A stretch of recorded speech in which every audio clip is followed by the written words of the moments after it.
আমরা সবাই এখানে সমবেত হয়েছি ইফতারকে উদ্দেশ্য করে হলেও এর একটি রাজনৈতিক একটি গুরুত্ব রয়েছে।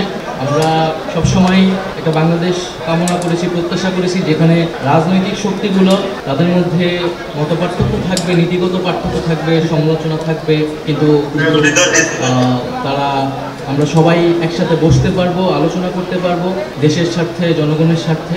যখনই রাজনৈতিক শক্তিগুলোর মধ্যে বিরোধ বা বসার মতো পরিবেশ আসলে দেশে থাকে না, রাজনৈতিক নেতৃত্বের ভিতরে যদি অনৈক্য তৈরি হয়, সেখানেই অরাজনৈতিক শক্তিগুলো কিন্তু আসলে সুযোগ সন্ধানী হয়ে ওঠে। এবং বাংলাদেশের ইতিহাসে আমরা দেখেছি বিভিন্ন সময় এটা হয়েছে। তো সেই জায়গা থেকে আমরা মনে করি যে বাংলাদেশে এখনও যে ফ্যাসিবাদী শক্তি তার যে সমর্থিত নানান ধরনের দোষর সমাজের নানান জায়গায় রয়ে গিয়েছে, এবং আমরা যেটা বলেছি এই আন্দোলনের সময়ও যে একটা ফ্যাসিবাদী ব্যবস্থার একটা সিস্টেমটাকে আমাদেরকে বদলাইতে হবে, এবং আগামীর বাংলাদেশ নেতৃত্বে যাদের হাতে যাক না কেন সেইটা পরিবর্তিত ব্যবস্থার প্রতি সবার সেই কমিটমেন্টটা প্রয়োজন।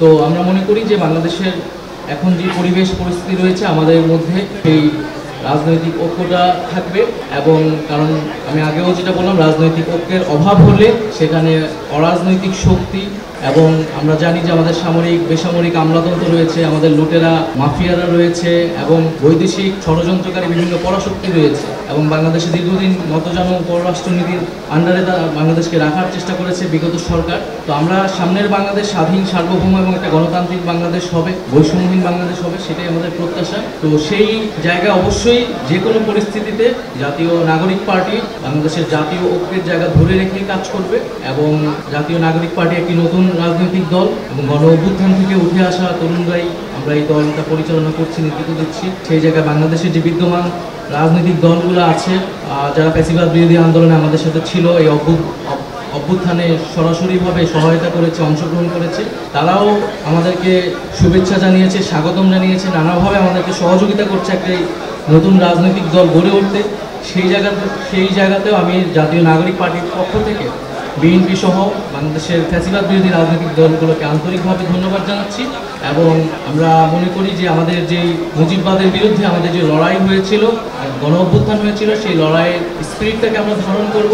এবং একটি কথা বলা হচ্ছে যে ইনক্লুসিভ ইলেকশন, আমি মনে করি যে ইনক্লুসিভ ইলেকশন হওয়ার মতো, বাংলাদেশের জনগণকে প্রতিনিধিত্ব করার মতো রাজনৈতিক দল বা পক্ষ বাংলাদেশে রয়েছে।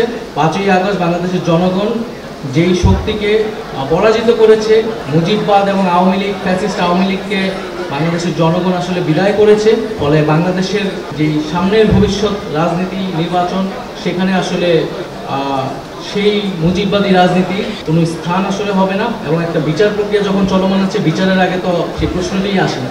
তো আমাদের জাতীয় নাগরিক পার্টির পক্ষ থেকে সেই আহ্বানটা আমরা রাখবো যে এই বিষয়েও যাতে আমরা একটা রাজনৈতিক কনসেনসাসে ঐক্যমতে আসতে পারি। আমি আবারও আজকের এই ইফতার আয়োজনের জন্য এবং জাতীয় নাগরিক পার্টিকে আমন্ত্রণ জানানোর জন্য আমাদের জাতীয়তাবাদী দলকে আন্তরিকভাবে ধন্যবাদ এবং শুভেচ্ছা জানাচ্ছি। আসসালামু আলাইকুম।